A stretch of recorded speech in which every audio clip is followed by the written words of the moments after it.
저는 시편 16편 8절에 보면 그 흔들린다는 얘기가 나오잖아요. 내가 흔들리지 아니하노니. 그러면서 그 근거가 그 앞에 내가 여호와를 항상 내 앞에 모심이여 그가 나의 오른쪽에 계심으로 내가 흔들리지 않는다. 저는 7살 때부터 교회를 다녔거든요. 그리고 열심히 다녔고 한 번도 안 빠지고 다니고 그럼에도 불구하고 제가 영인지 몰랐고 그리고 어떻게 말씀을 이해하는지 몰랐기 때문에 저는 이 마음이 흔들린 채로 살았어요. 그리고 흔들리지 않은 척하면서 살았고 제 안에 기쁨이 있다라는 것도 몰랐고 즐겁지 않았고 제가 안전하다고 생각한 적이 없고 그런데 이제 여기 이제 말씀을 새로운 피조물 계시를 알고 여기 생명나무 교회에 따라와서 같이 말씀을 보면서 이제서야 정체성에 대해서 이제 하나씩 알다 보니까 이제 하나님이 밖에 계신 게 아니라 이 안에 들어오셨잖아요. 그래서 이제 밖에 계실 때는 심판자였지만 구약식으로 이 안에 들어오시기 위해서 예수님이 오셨기 때문에 이 안에 들어오실 때는 아버지로 들어오셔서 이제 여기 안에 아빠들이 계신 거잖아요. 다 아빠들이 계신 거잖아요. 그래서 이 심판자가 아닌 하나님을 아버지로 이렇게 계신다는 거를 하나씩 하나씩 배워가고 그 아버지의 생명이 내 생명이라는 걸 배워가면서 이제 흔들리지 않을 수 있는 삶을 살기 시작하는 것 같아요. 그래서 이제 뭐 다 안 흔들리는 건 아니고요. 더 흔들리고 있는 것도 마저 흔들리니까 흔들리면 흔들려야죠. 뭐 어떻게 하겠어요. 불안하면 불안한 건데 내가 흔들린다는 것조차도 몰랐기 때문에 흔들린다는 거를 이제 알았고 그리고 불안하다는 걸 알았고 그리고 옆에 사람들을 힘들게 한다는 것도 알았고 힘들게 만들었다는 것도 알았고 근데 이제 흔들리지 않을 수 있는 삶을 우리가 다 같이 예수님을 이제 영접하고 새로 태어나면서 이제 시작했구나. 그래서 내가 누구인지 그리고 나의 하나님이 내 안에 계시다는 그 계시가 오면 올수록 그 구절에서 나오는 것처럼 기쁘고 즐겁고 안전하게 살아갈 수 있구나. 제가 여기에서 잠깐 얘기한 건 안 창피하니까 얘기할게요. 제가 집이 없거든요. 전세예요. 전세로 16년. 저분이랑 산 지가 16년이 됐으니까 17년 돼가요. 17년 차예요. 예.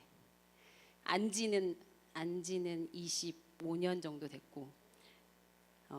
근데 아무튼 그렇게 살고 저는 그게 그렇게 중요하다고 생각하지 않고 살았지만 여기 근처 다 집값 폭등했을 때 저의 마음도 폭등을 했거든요. 그래서 집 있는 사람들 다 밉고 다 배 아프고 솔직히 말하면 다 그렇잖아요. 그리고 나도 그때 살 걸 그런 생각 들고 그리고 자책도 많이 했고 원망도 많이 했고 그리고 하나님도 원망하고 끝에 가면 다 기승전 하나님 원망으로 가잖아요. 그래서 그렇게 해서 울고 불고를 많이 했었거든요. 근데 제가 이 얘기를 왜 하냐면 이번 연휴 9일 동안 남편이랑 이렇게 왔다 갔다 시댁 친정 왔다 갔다 하면서 집 얘기를 좀 했어요. 우리도 서울에 집 살까? 막 이렇게 얘기를 했어요. 집 빚을 잔뜩 얻어야 되잖아요. 그런 얘기를 하면서 하는데 제가 예전에 전사님한테 딱 왔을 때 정말 울고 불고 막 했거든요. 정말 집 없다고 열등감 느낀다고 막 그러면서 솔직히 그때 되게 좀 심했잖아요. 전세도 다 같이 오르고. 근데 제가 이 집 얘기를 할 때 제 안에 이제 더 이상의 열등감이 없다는 걸 알았고 그리고 더 이상 물질이 중요하다는 생각이 이제 안 드니까 별로 그리고 내 안에 하나님이 있고 내 아버지가 나에게 집을 주고 싶어 하시는데 내가 갖고 싶은 것보다 내 안에 있는 아버지가 나에게 이사 안 가도 되는 집 주인이 나가라고 하지 않는 집 그리고 못을 마음대로 박을 수 있는 집 그런 내 마음대로 고치고 살 수 있는 집을 주시고도 남는 분이 내 안에 계시다는 확신이 이제 점점 좀 커지기 때문에 이 집 얘기를 하는데 기쁜 거예요. 기쁘고 도전하고 싶은 마음이 들고 그런데 그리고 예전에는 그 폭등했을 때는 분양 저희가 그게 없잖아요. 집이 없는 사람들은 그 청약 점수가 높잖아요. 점점 있잖아요. 그래서 있는 점수로 영끌을 해가지고 광교에다가 분양을 받겠다고 막 닭장 같은 그런 구조에 있는 그 팍팍한 주상복합을 하겠다고 막 넣었어요. 근데 안 됐죠. 근데 저희가 한참 지난 후에 저희 남편이 감사원금을 하자는 거예요. 이유는 그게 떨어진 거에 대해 감사. 그 분양이 되지 않은 거에 대한 감사원금을 하자고 하더라고요. 얼마나 감사했으면. 왜냐면 붙었으면 큰일 났거든요. 예. 저희 모든 전 재산을 매달 거기다 다 쏟아부어야 되는 상황이고 집은 내려가니까. 근데 그렇게 지혜롭지 않은 그 급한 환경, 급한 마음에 뭔가 일을 진짜 집에 있는 금을 다 꺼내봤거든요. 선에서 돌잔치 금까지 다 꺼냈는데 안 돼요. 근데 막 울면서 막 속상해하면서 했는데 하나님께서 그 잘못된 선택을 할 때도 저를 지켜주시고 그 잘못된 선택 안에서도 역사하시고 계시고 그리고 이제는 차분해져서 그 분야에서는 차분해져서 이제 집 있는 사람들 안 믿고 그리고 배 안 아프고 그리고 이제 주신 거에 대해서 감사하고 앞으로 집이 있을 거니까 어떤 좋은 집을 이제 풍요롭게 누리면서 살까 이런 생각을 할 수 있어서 너무 감사하고 그리고 우선은 제 안에 어떤 슬픔, 열등감, 무기력함, 실패감 이런 모든 것들이 제 거가 아니잖아요. 저한테 묻어 있었던 그런 죽음의 흔적들을 하나하나씩 발견해서 털어버릴 수 있는 능력이 요 안에 점차 커지고 있어서 너무나 감사하고 이 8절 읽다가 말았는데 그 다음 절을 딱 다 제가 봤을 때는 내 안에 계신 성령님이 말씀하시기는 그 31절에도 눈이 밝아져야 보고 32절도 풀어 주실 때 우리가 마음이 뜨거워지고 그리고 45절에도 마음을 열어 주셔서 우리가 성경을 깨닫게 하시고 모든 근원이 내 힘이 아니라 내 안에 계신 성령님 말씀의 힘이 나를 이렇게 알게도 하고 하게도 하고 그리고 이제 앞으로 도전하고 싶게도 하고 또는 이제 남편이랑 심사숙고 많이 생각을 하면서 얘기를 많이 했는데 이제는 분별력 있게 지혜롭게 선택할 수 있겠다라는 생각이 많이 들더라고요. 하나님이 축복은 하시는데 저희가 엄한 거를 계속 선택하면 안 되잖아요. 근데 이제 진짜 평강 가운데 지혜로운 선택을 할 수 있겠다. 안전하고 도전적이면서도 계속 포기하지 않는 그런 생명을 받았으니까 그런 생각이 들어서 정체성을 가르쳐 주셔서 감사하고 다시 태어난 거 알게 해주셔서 감사하고 그리고 앞으로 살아가는 동안 선우한테 제가 실패나 무기력이나 슬픔을 가르쳐 주지 않고 그 반대되는 내 안에 계신 그 승리를 가르쳐 줄 수 있을 것 같아서 그게 너무나 기쁜 것 같아요. 예. 감사합니다. 저는 그 시편이랑 이제 그 누가복음을 봤는데 제가 최신 전도사님한테 배운 게 구약은 예수님의 그림자다. 이걸 되게 많이 들어본 것 같아요. 근데 시편에서도 부활에 대해서 좀 얘기를 하신 것 같고 오늘 누가복음은 진짜 부활을 하신 장면이고 그래서 이런 걸 부활에 대해서 부활을 누리는 삶 이런 것을 얘기하고 싶으셨나? 이렇게 생각이 좀 들었고 그냥 제가 좋아하는 구절을 막 긋다가 생각이 난 건데 하나님이시여 나를 지켜주소서 내가 주께 피하나이다. 저는 이 구절 진짜 좋아해요. 피할 곳이 있다는 게 얼마나 좋은지 모르겠어요. 저는 진짜 K 장녀를 걷고 모든 거에 책임감을 갖고 그게 최선이라고 생각하고 살았거든요. 근데 이 교회 왔을 때 대성통곡한 게 내가 너를 떠나지 않고 버리지 않게 너를 고아처럼 두지 않을게 이 말에 막 폭풍 눈물 흘리면서 막 너무 좋다고 이렇게 했는데 지금도 이게 좋은 거예요. 왜냐하면 지금 다 느끼시겠지만 셀리더가 있다는 게 내 상위 권위자가 있다는 게 정말 기뻐요. 너무 힘들고 지칠 때 저는 최신 전도사님한테 전화할 권리가 있습니다. 너무 좋아요. 그게 얼마나 저를 위로하고 기쁜지 진짜 이루 말할 수가 없어요. 근데 하물며 제가 주님이 계시대요. 그 주님이 저한테 피할 길을 주신대요. 그것도 너무 좋고 이 후반부에 보면은 더 좋은 것들이 있어요. 제가 오늘 그 다음에 7절에서 밤마다 내 양심에 나를 교훈하시는도다. 아, 이거 성령님에 대해서 얘기하시는 건가 보다. 그냥 성령님 기분 안 나쁘게 저한테 그건 좀 아니지 않니 은영아 이렇게 얘기를 많이 하세요. 그 생각은 옳지 않지 않니? 조금 이기적인 거 아니니? 너 지금 정체성을 좀 잃은 것 같다 이렇게 몰래 얘기를 해주시거든요, 저 안에서. 그래서 아, 이게 성령님이신가 보다 이렇게 얘기를 해주시고, 그리고 저는 되게 지금은 영어를 못 쓰지만 사실 20살 때 이제 영어 통역을 전공을 했는데, 지금은 잃은 언어예요, 영어는. 네. 어쨌든 근데 그래서 가끔 이제 단어 정도는 보는데 항상 이게 저희들의 유머였어요. 항상 성경은 오른쪽만 나와. 근데 right죠. 옳다. 근데 저는 의자를 몰랐어요. 의인이 뭔지 몰랐어요. 의인이란 단어가 정말 태어나서 처음 들어본 단어였거든요. 그래서 막 사전을 찾아보니까 오를 의래요. 오를 의. 오를 의. 옳다. 옳은 인간이더라고요, 의인이. 그래서 오를 의. 근데 누구처럼? 하나님의 의를 받았다. 하나님처럼. 그럼 하나님처럼 의롭다는 기준은 아, 말씀이겠네. 그럼 하나님처럼 생각하고 하나님처럼 기뻐하고 하나님처럼 사랑하고 그렇게, 아, 그런 거구나. 근데 안 되죠. 안 되는데, 아, 옳다. 아, 바른 편. 아까 봉 집사님이 오른쪽 그러면서 옛날에 바른 손 뭐 이렇게 그렇게 얘기를 했었대요. 그래서 아, 오른쪽. 아, 그러면 내가 의인의 자리에서 의롭게 서 있기만 하면은 아, 이런 부활을 누릴 수 있겠네라는 생각이 들었어요. 근데 꼭 안 돼요. 정죄감이 막 폭풍처럼 밀려온다든지, 열등감이 이상하게 막 뒤집어 씌워가지고 막 나만 그래 막 이러면서 머리를 박는다든지. 근데 그런 것들은 죄에 속한 것들인데 그것들만 벗어나기만 해도 내 자리에서 이 부활을 누릴 수가 있는 경우가 상당히 너무 많은데 너무 많이 들어와요, 제가. 제 생각들이.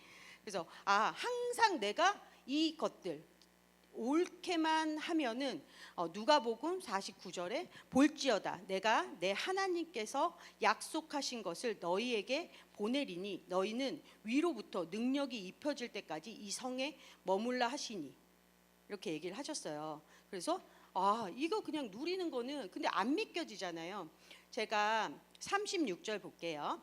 예수께서 친히 그들 가운데 서서 이르시되 너희에게 평강이 있을지어다, 이렇게 얘기를 하셨어요. 친히라는 단어에 동그라미를 막 쳤어요. 제가 코딩 강사거든요. 그러다 보니까 이제 컴퓨터를 갑자기 많이 접하기 시작하면서 노안이라는 게 왔어요. 그래서 제가 이제 농담 삼아서 눈과 돈을 바꿨다 이렇게 얘기를 하는데, 그러다 보니까 돋보기라는 걸 써요. 돋보기를 이제 쓰는데, 그러다 보니까 이제 피부에 접촉성 알레르기가 원래 선천적으로 좀 피부가 안 이렇게 얇아가지고, 얇아서 여드름은 없었으나 조금 약한 편에 속했어요. 민감성 피부라고 하죠.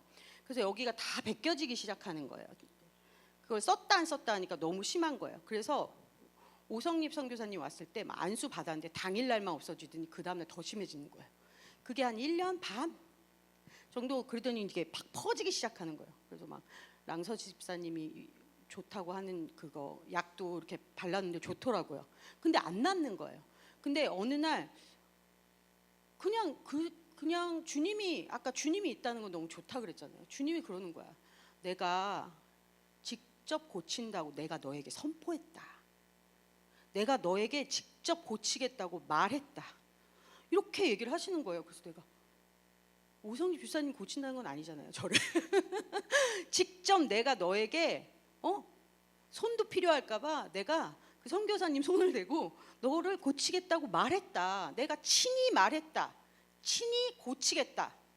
그랬는데 38절처럼 예수님께서 되게 황당해 하신다는 걸 알았어요. 예수께서 이르시되 어찌하여 두려워하며 어찌하여 마음에 의심이 일어나냐. 이게 되게, 저도 가끔 세런들이 제가 볼 때 확고하거든요. 반드시 되는데 왜 저러시지? 이럴 때가 있어요. 솔직히 말하면 속으로 그냥 말을 안 할 뿐인데 티는 나겠죠. 진짜 그게 이상해요. 안 믿고 있는, 본인만 안 믿고 있는 이 상황들이 너무 웃길 때가 있어요. 되게 당황스러울 때가 있어요, 제가.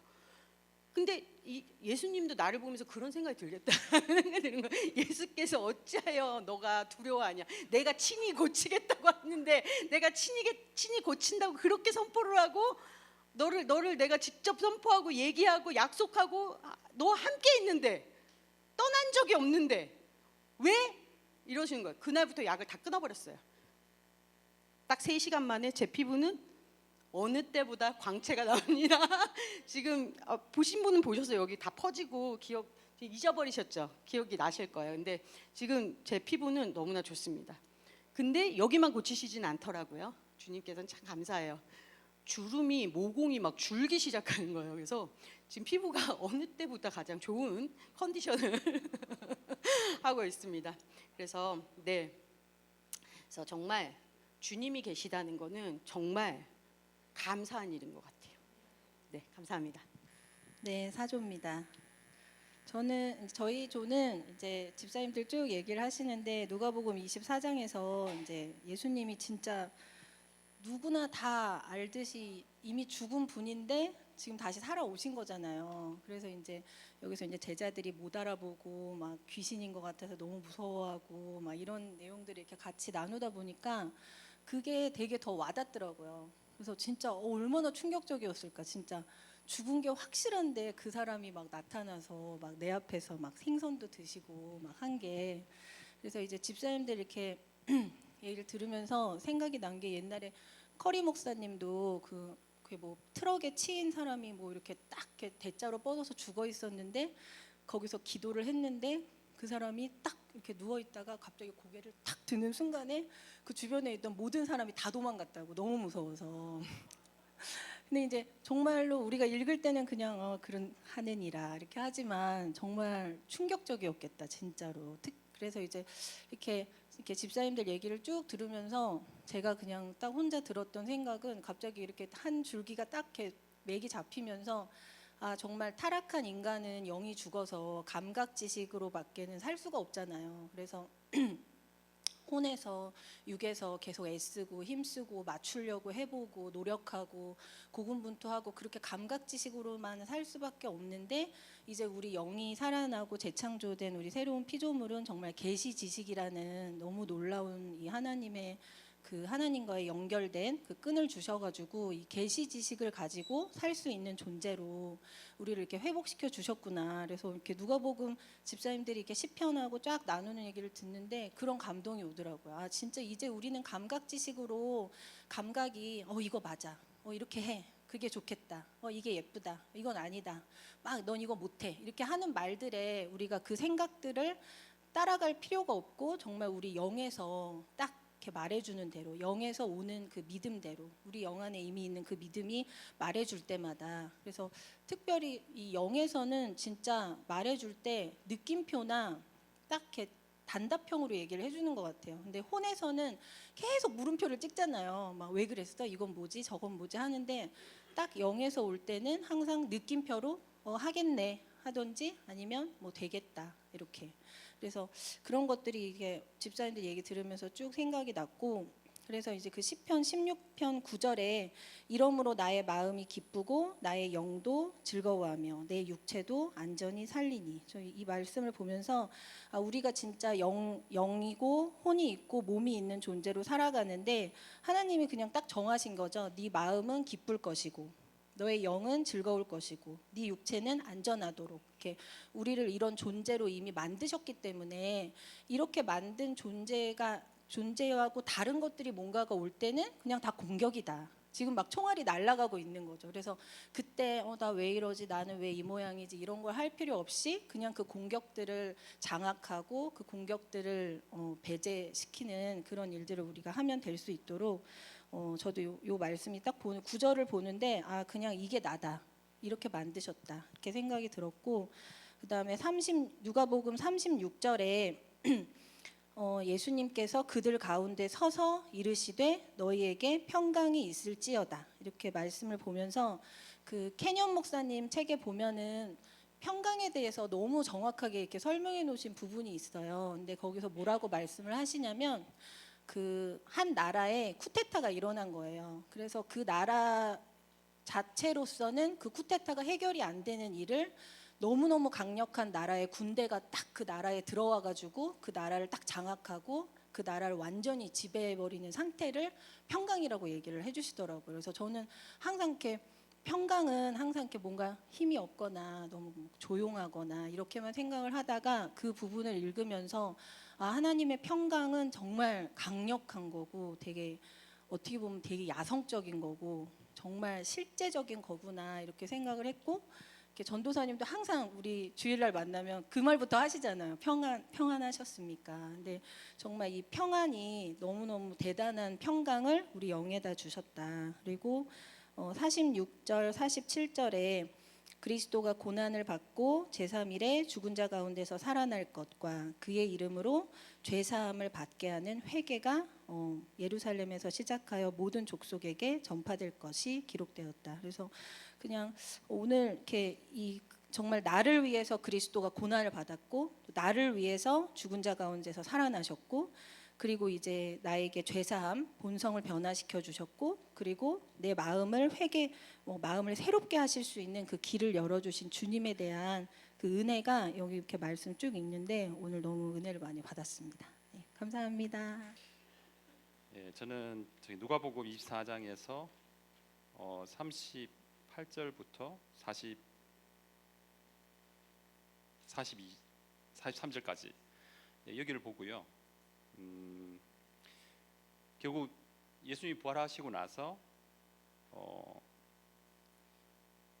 중간중간 나타나셨죠. 나타나셔서 뭐 베드로한테도 나타나서 내가 부활했다는 걸 이렇게 말씀을 했고 결국은 제자들도 이렇게 들었을 때 처음에 묻지를 않았잖아요. 근데 예수님이 직접 나타나셔가지고 결국은 내가 귀신이 아니라 두려워하니까 귀신이 아니라 실제 영과 살과 뼈가 있는 실제다라는 걸 보여주시고 손과 발도 보여주시고 이런 장면이 나옵니다. 그리고 구운 생선도 직접 먹으면서 내가 다시 부활을 했다는 걸 이제 알려주셨죠. 이 장면 보고 예전에 처음에 이제 교회를 왔을 때 똑같이 부활 장면에서 그때 도마의 믿음 부분이 나오잖아요. 도마가 이제 의심을 하고 나에게 증명을 해달라라고 했을 때 실제 못자국을 보여주고 이렇게 한 장면이 나오잖아요. 그걸 보면서 제 생각을 했거든요.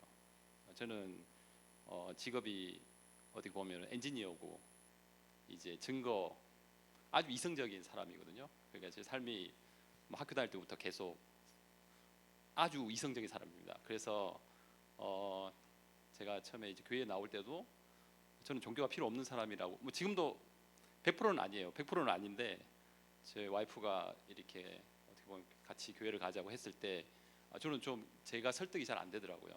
근데 제가 왜 뭐 절대자에 대한 믿음을 가지는 건 좋은 부분일 건데 그리고 특히나 사람이 인력으로 극복하지 못한 그런 어려움을 만났을 때 분명히 그런 절대자의 존재는 필요하고 그리고 거기에 대한 신뢰도 있긴 한데 이게 뭔가 제가 믿기지가 않는 거예요.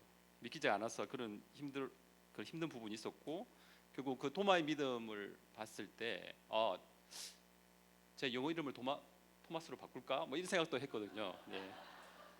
그런데 어쨌든 오늘 이 장면을 다시 보고 그 생각을 했습니다. 역시 제가 지금도 이렇게 교회를 다니는 걸 보면 예수님은 각자 그 수준과 그 환경에 맞게 뭔가 믿음을 주시고 또 생활할 수 있게끔 그렇게 아주 친절하게 이렇게 이끌어 주신다 이런 생각을 했습니다. 네, 마치겠습니다. 저는 이 시편 16편을 읽을 때마다 이 다윗의 믿음에 되게 감탄하거든요. 흔들림 없이 이게 지금 다윗이 사울 왕을 피해서 도망다니면서 이렇게 썼던 거라고 제가 알고 있는데 그런 죽음의 공포 속에서도 하나님만 바라봤다는 게 사실 이때는 새로운 피조물도 아니었고 그랬는데 구약 시대였는데도 이런 믿음을 가졌다는 것에 제가 이렇게 이제 새로운 피조물로서 좀 다시 되돌아보는 계기가 되는 것 같아요. 그래서 뭐 생활 속에서 두려움이 있을 때마다 사실 거기에 끌려가서 잠식되거나 그럴 때마다 다시 이제 말씀으로 돌아가는 훈련을 여러 번 했음에도 불구하고 항상 넘어지고 이런 일이 반복이 되는데 제 시편을 다시 보면 좀 돌아가는데 빨리 갈 수 있는 말씀인 것 같아요. 내가 여호와를 항상 내 앞에 모시며 그가 나의 오른쪽에 계심으로 내가 흔들리지 아니하리로다. 이러므로 나의 마음이 기쁘고 나의 영도 즐거워하며 내 육체도 안전히 살리라. 이런 확고함이 그런 어떤 행동을 하게 하는 것 같아요. 그래서 저도 항상 그 두려움이나 이런 거에 막 잠식되고 힘들 때는 다시 이제 내가 영인 걸 또 잊고 있구나 이러고 이제 다시 돌아가고 하거든요. 그래서 그리고 또 예수님이 우리가 이렇게 의심할 걸 아신 것 같아요. 왜냐하면 보는 것으로 살아가는 걸 너무나 잘 아셨기 때문에 이렇게 직접 나타나서 보여주시고 했음에도 불구하고 우리가 계속 의심에 넘어지거나 이렇게 살아가고 있는 것 같아요. 그래서 약간 이런 말씀으로 다시 이제 돌아가서 제가 영인 걸 자각하고 그렇게 살아가게 되는 것 같아요. 그래서 또 오늘 제가 사실 예찬을 준비를 했거든요. 그래서 이렇게 교회 와서 예찬을 할 때 우리가 이거를 그냥 이렇게 말씀 나누면서 먹거나 이럴 때는 제가 사실 그냥 먹었어요. 이렇게 있으니까 먹고 사실 감사함이라든지 이런 거를 한 번도 생각해 본 적이 없거든요. 그냥 근데 제가 이걸 하나하나 준비하다 보니까 이걸 준비하시는 분이 어떤 마음으로 이걸 하나하나 준비를 하셨겠구나라는 걸 제가 이제 뼈저리게 느끼고 또 그 와중에 또 제 안에서 그 성령님이 이렇게 하나하나 만들어지는 게 그냥 얻어지는 것이 없고 그 다른 사람의 마음이 이렇게 사랑으로 표현이 된다 이렇게 알려주셔가지고 제가 감동을 받았어요 사실. 그리고 너무 기쁘더라고요. 그래서 제가 저 음료수 하나를 고를 때도 이거는 어떤 분은 안 좋아하실 거고 뭐 어떤 이렇게 여러 가지로 고려하면서 제가 이제 그 준비를 했거든요. 그리고 이게 또 예산 안에서 해야 되더라고요. 그래서 이게 생각할 게 되게 많은 거예요. 그래서 제가 일을 하면서 이걸 준비를 하는데 일주일 전부터 되게 부담도 많이 되고 막 꿈까지 꿨던 것 같아요. 무의식에 막 이거 어떻게 준비해야 되지? 막 이렇게 막 시뮬레이션도 해보고 막 이랬거든요.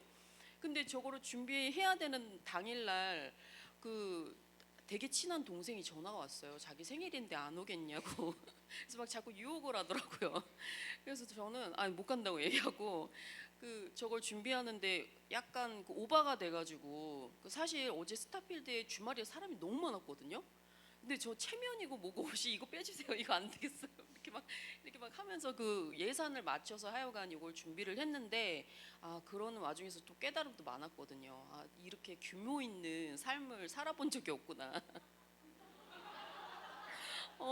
그러면서 사실 왜냐면 난 그냥 되게 쉽게 모든 걸 했던 것 같아요. 부족하면 내가 좀 더 내서 하면 되지 막 이랬는데 그 불같은 말이 떨어지는 거 안 돼, 절대 안 돼, 5만 원 안에서 해야 돼 이렇게 딱 얘기가 딱 들리니까 그거를 이제 신경 쓰게 되고 이렇게 하면서 규모 있는 어떤 그 돈의 이런 짜임새 같은 거를 좀 많이 느꼈던 것 같아요. 그리고 이런 작은 거 하나도 되게 감사하구나. 감사하면서 받아야 되겠구나.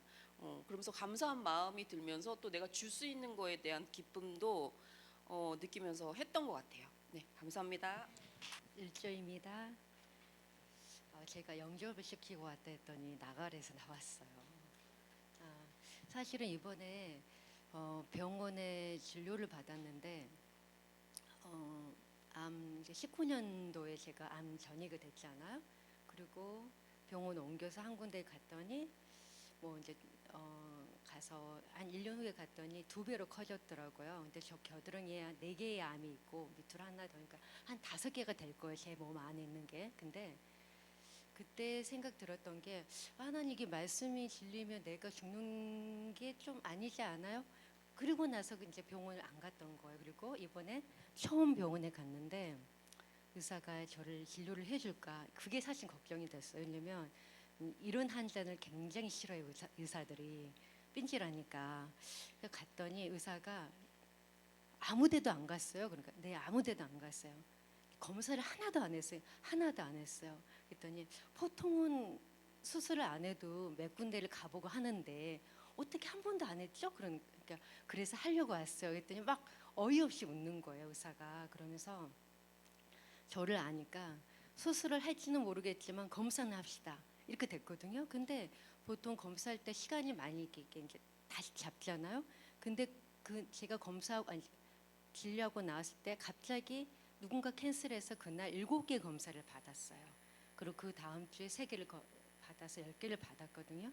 근데 임파선 아니 저는 그 초음파를 하는데 저는 애를 이렇게 임신해서 갔을 때도 초음파 보고 여자인지 남자인지 제가 다 알았거든요. 근데 보면 제가 보이는 거예요. 그게 있네. 그래서 이제 검사는 의사한테 선생님 있네요. 그랬더니 네 그러더라고요. 하고 집에 그거 보면서 이런 생각이 들더라고요. 전신에 퍼졌으면 어떡하지? 아니면 그대로 멈추면 좋은데 막 이제 여러 가지 생각이 드는 거지 제 마음에. 그러면서 이제 의사가 꼼꼼하게 하는 거예요. 한 번도 안 갔다고 하니까. 그래서 뭐 오른쪽 왼쪽 다 하고 하면서 근데 그래도 내가 할 일은 해야지. 이제 그렇게 이제 저는 마음을 먹고 왔어요. 왔는데 그 이제 뭐 평상시처럼 또 되고 이번에 친정에 내려갔는데 보통 때 같으면 잘 안 가요. 너무 멀기도 하고 근데 가야겠더라고요. 만약에 우리 부모님도 연세가 많고 만약에 나한테 주어진 시간이 얼마 없다면 그 부모님하고 우리 자매들하고 형제들하고 좀 있어야겠다 싶어서 갔는데 그 어떤 생각이 드냐면요. 근데 저는 그 와중에 어떤 마음이냐면 할 일을 하긴 해야 되고 또 이게 나한테 이렇게 9절의 시편에 이름으로 나의 마음이 기쁘고 나의 영도 즐거워하며 내 육체도 안전하게 살리리. 저는 그 마음이 있어요. 그러니까 내가 언제 죽던 간에 내 마음이 기쁘고 내 영도 즐겁고 그리고 내 육체도 지금 건강하거든요. 그리고 또 제 안에 평강이 있어요. 그러니까 예수님이 부활하시고 제일 먼저 말씀하신 게 평강이 너네들의 평강을 준다고 늘 말씀하시는데 저한테 그 평강이 있다는 게 저는 정말 감사하거든요. 그래서 제가 왜 사람들 만나면 이렇게 전도하고 싶고 영접을 하고 싶냐면 예수님을 영접했을 때 그 갖는 평강이 일반적으로 삶에서 누리는 어떤 것보다 크다고 제가 생각하기 때문이에요. 그래서 이번에 이제 친정에 갔는데 우리 형부가 중국인인데 결혼한 지는 꽤 됐죠. 제가 지금 30년 가까이 되니까. 근데 이분 마음에는 하나님이 없죠. 그쪽에서는 하나님 신에 대한 게 없기 때문에. 근데 이제 저희가 보면 누가복음 24장의 32절에 우리에게 성경을 풀어 주실 때 우리 속에서 마음이 뜨겁지 아니하더냐 이 말씀이 저한테는 있어요. 그러니까 성경의 어떤 말씀이 저한테 있으면 마음이 뜨거워져요. 그럼 그 마음이 뜨거워지면 행동하게 되어 있거든요. 그러니까 우리 형부가 이제 만나서 남자들은 그 위에가 또 동생네 집이니까 아파트 12시까지 이렇게 술을 먹어요. 그리고 여자들은 모여서 이렇게 밑에 언니네 집에서 놀고 근데 12시 되니까 형부가 내려온 거예요. 그래서 이제 보니까 그동안은 형부에 대해서 자세히 생각을 안 했는데 형부가 딱 한마디 던지는 거예요 저한테. 처제 나도 하나님을 믿고 싶어. 근데 나는 도저히 안 믿겨 이렇게 하는 거예요. 근데 저는 캐치를 했어요. 우리 형부가 지금 때구나.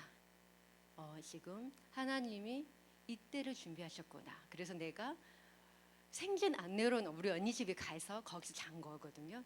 이때구나. 그래서 형부 딱 봤는데 우리 형부 지금 우울의 영이 가득 찼구나.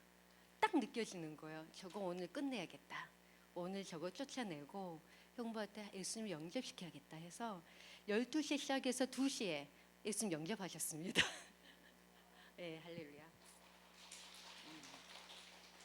그래서 저는 그 하나님의 우리 그러고 나서 형부가 큰 돈을 쓰는데 작은 돈을 정말 안 쓰는. 그러니까 우리 언니 말로는 너무너무 인색의 영이 있다고 표현하거든요. 그러니까 정말 생각해도 진짜 좀 안타까워. 근데 아침에 눈 뜨자마자 자녀한테 하는 말이 뭐냐면 너도 일본에 갔다 와. 내가 너 일본 보내줄게 하는 거예요. 왜냐면 조카들이 다 일본 여행 갔다 왔는데 혼자 안 갔거든, 우리 큰 조카가. 근데 형부가 영접하고 그 다음날 일어나 사는 말이 그 전에 뭐랬냐면 처제 나는 돈을 좀 쓰고 싶어. 근데 나한테는 100만 원도 10만 원도 못 쓰겠어. 근데 그게 저는 알죠. 인생엔 영이 있거든. 근데 그래서 형부 그거는 간단한 거야. 일단 쓰면 돼. 네, 그랬어. 그게 뭔 말인지 모르겠죠. 그분은 인생한 영은 써야 풀어지는 거니까. 근데 아침에 일어나자마자 일본에 갔다 오라고. 그리고 하루 내 해피하게 웃고 있는 거예요. 언니가 승희야 너는 독수리 같았어 그러더라고. 일단은 딱 먹이가 보이면 놓치지 않아요. 저한테 독수리 같다 하거든요. 근데 너 그날 어제 독수리 같았어. 그러니까 자기가 계속 중보를 했다는 거예요. 그래서 근데 저는 그 우리 형부를 보면서 하나님은 우리 모든 영혼들을 사랑하시잖아요. 믿는 자나 믿지 않는 자나. 근데 우리 형부한테도 하나님 10절에 이는 주께서 내 영혼을 소홀히 버리지 아니하시며 주의 거룩한 자를 멸망시키지 아니하실 것임이라. 이 말씀이 우리 형부한테도 그날 임한 거예요. 그래서 우리 형부를 하나님이 사랑하셨고 그 영혼을 소홀히 버리지 않으셨고 또 우리 형부를 거룩하게 여기실 그 하나님을 제가 찬양합니다. 이상입니다. 저는 오늘 말씀에 시편 16편 하고 누가복음 24장 속에 공통적으로 들어온 문구가 이렇게 눈에 띄었는데 첫 번째는 시편 16편 3절 모든 즐거움이 그들에게 있도다. 9절 이러므로 나의 마음이 기쁘고 나의 영도 즐거워하며 11절 충만한 기쁨이 있고 영원한 즐거움이 있나이다. 누가복음 24장의 41절 그들이 너무 기쁨으로 그다음에 52절 그들이 그에게 경배하고 큰 기쁨으로 예루살렘에 돌아가. 이렇게 기쁘다, 즐겁다 이런 부분이 눈에 띄었어요. 그래서 생각해 보니까 제 마음 상태가 이 상태라서 이런 구절들이 눈에 띈 것이 아닌가 하는 생각이 들었습니다. 그럼 왜 제 마음이 기뻤을까? 제가 가장 힘든 거를 성취를 해냈기 때문에 기쁘다는 생각이 들었던 것 같습니다. 그 힘든 게 무엇이었냐? 저희 아내가 결혼 후 가장 저한테 많이 했던 말이 중에 하나가 당신은 식탐을 버려야 돼요. 당신은 영인데 왜 영인데 자꾸 육이 요구하는 그 식탐을 버리지 못했냐? 그래서 그 얘기를 듣고 보면 그래 맞아. 나 영이었지. 그런데 눈앞에 음식은 맛있는 걸 내놓는 거예요. 아내가 음식을 너무 잘 만들거든요. 그래서 뭐든지 다 맛있어요. 그러니까 특히 나이가 이제 50 넘어서부터는 나이가 들면은 들수록 계속 줄지 않고 느는 게 그 먹는 욕심, 식탐이 생기더라고요. 그래서 그런 말까지 생각났죠. 니들이 식탐을 알아? 그래서 옛날에 광고 중에 이제 니들이 게 맛을 알아? 그랬을 때 저게 무슨 맛이지 하고 빨리 가서 사 먹었던 기억이 나거든요. 그래서 이제 그 영인데 분명히 근데 이제 영이 된 지는 이제 몇 년 안 됐지만은 식탐을 버리지 못하고 있던 차에 구정 명절 설날 명절 기간에 금식 기도원을 다녀왔어요. 경기도 이천에 있는 대덕산의 중턱에 그 올람 금식 기도원이라고 있거든요. 가끔 갔었는데 거기 가서 제가 편안한 마음으로 2박 3일 동안 금식을 성공을 할 수 있었어요. 그 전에도 몇 번 갔지만은 약간씩 힘들거나 좀 괴로워했었거든요. 육체가. 근데 이번에는 특별히 힘들거나 이런 거 없이 편안하고 즐거운 마음으로 이게 되더라고요. 그래서 나한테는 그 식사를 안 하고 금식한다는 거는 굉장히 어려운 일이었거든요. 그런데 그것도 명절날, 명절에는 특히 집에 가면은 뭐 갈비에다가 뭐 뭐 떡국에다가 뭐 많았잖아요, 음식이. 아니신가요? 저만 음식이 많았나? 저희 집에만? 아무튼 집이 음식이 많았어요. 그래서 그거를 다 먹긴 먹는데 배불러서 숨이 찰 때까지, 그러니까 자다가 막 소화가 안 돼서 막 다시 일어나고 막 물을 마시고 막 숨이 차서 잠을 설칠 정도로 그렇게 먹어 됐어요. 예. 그랬는데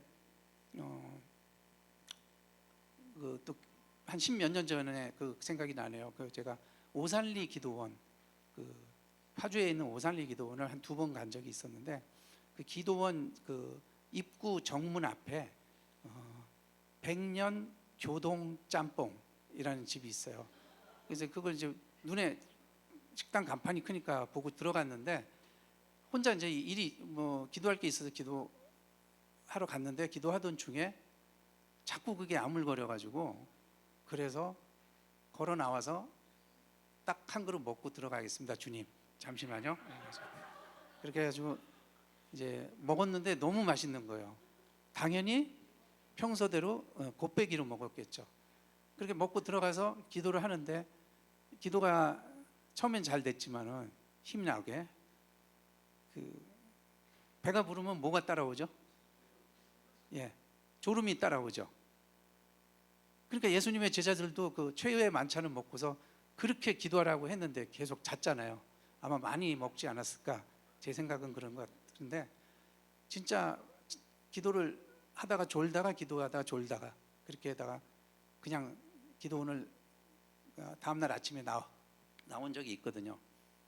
근데 그 다음번에 갔을 때도 그 식당이 또 있는 거예요.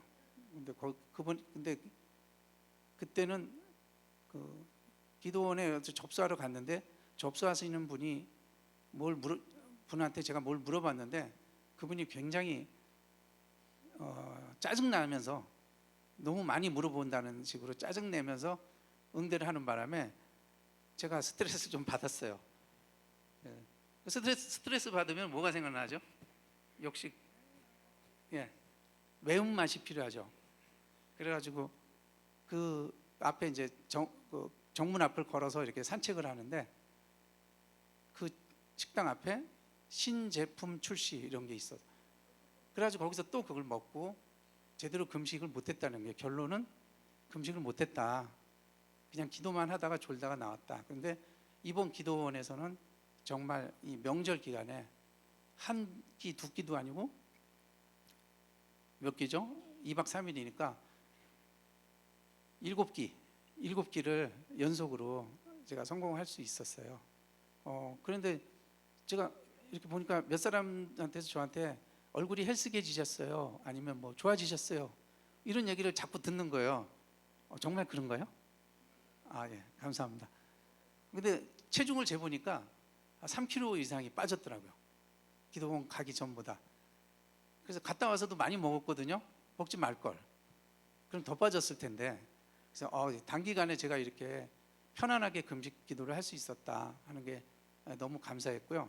그래서 내 영이 즐겁고 기쁘니까 얼굴에 그게 나타난 거 아닌가, 그런 생각이 들었습니다. 그래서 여러분들도 뭐 풀리지 않는 숙제나 어떤 식탐 이런 게 있으시면은 확실한 기도원이 있습니다. 그 기도원 주변에는 맛집이 없어요. 아예 맛집이 아니라 아예 식당 자체가 없어요. 저처럼 밤중에 도망 나와서 몰래 먹을 수 있는 데가 없는데, 좋은 기도원이 있길래 은혜 받으시라고 이렇게 잠깐 소개시켜드렸습니다. 이상입니다.